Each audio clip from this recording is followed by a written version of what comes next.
พเสย้อนสู่เฮาเปียงอกเส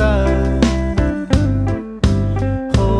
มต่อหักหน้านนเสลอยตามหักอันยิ่งใหญ่เมืองเกียงใหม่สายน้ำปีฟิงทุงล้านนาใน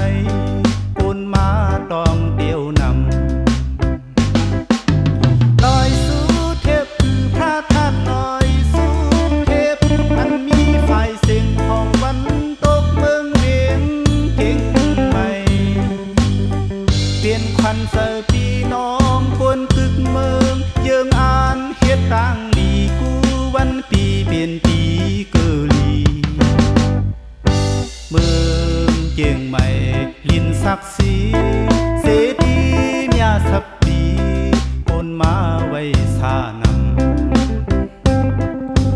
พอถึงมาวันเลิน6 โมงก้นไปขึ้นลอยสู่เทพเฮ็ดต่างลีมีนับแสนคุณปองวานเมืองมีธรรมะขาวานกลเมืองไหลกัดเย็นลอดเทเขียนมากมีลีเบน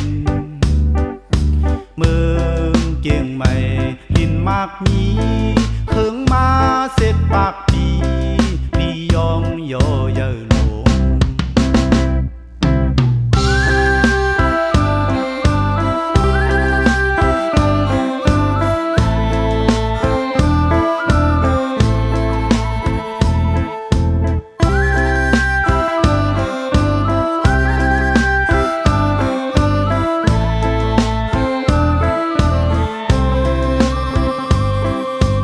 ลอยสู่เทพคือพระธาตุลอยสู่